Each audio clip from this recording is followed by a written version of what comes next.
भक्ति भारत में आपका स्वागत है। अगर आपको वीडियो पसंद आए तो इसे लाइक करें, शेयर करें और ऐसे और भी भक्ति वीडियो देखने के लिए सब्सक्राइब करें।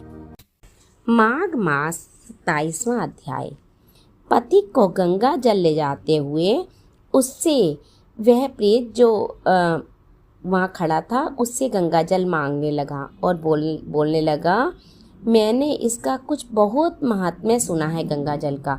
मैंने इस पर्वत पर गंगा जल का बड़ा अद्भुत आश्चर्य देखा था, इसलिए यह गंगा जल मांगता हूँ। मैं प्रेत योनि में अति दुखी था। एक ब्राह्मण अनधिकारी को यज्ञ कराकर ब्रह्म राक्षस हो गया। वह हमारे साथ 8 वर्ष तक रहा। उसके पुत्र ने उसकी अस्थियों को इकट्ठा करके गंगा में कंकल स्थान में गिरवा दिया। उसी समय वह राक्षसत्व त्याग कर सद्गति को प्राप्त हुआ। मैंने प्रत्यक्ष देखा है, इसलिए मैंने तुमसे प्रार्थना की है। मैंने पहले जन्म में तीर्थ स्थानों में बड़े बड़े दान किए थे और उनका प्रायश्चित नहीं किया था, इसलिए मैं हजारों वर्ष तक प्रेत योनि जिसमें अन्न और जल मिलना अति दुर्लभ है दुख पा रहा हूँ। इस योनि में मुझको हजारों वर्ष बीत गए। इस समय आप जल देकर मेरे प्राणों को जो कंठ तक आ गए हैं बचाओ। कुष्ठ आदि रोग से भी मनुष्य प्राणों को त्याग करने की इच्छा नहीं करता।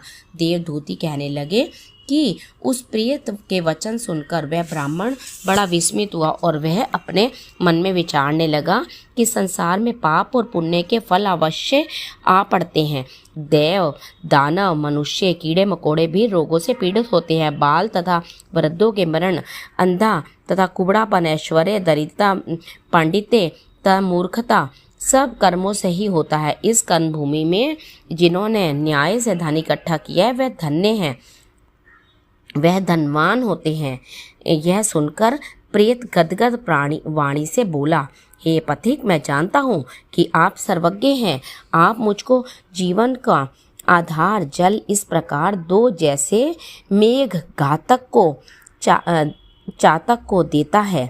तब पथिक कहने लगा कि हे प्रेत, मेरे माता पिता भृगु क्षेत्र में बैठे हैं, मैं उन्हीं के लिए जल लाया हूँ।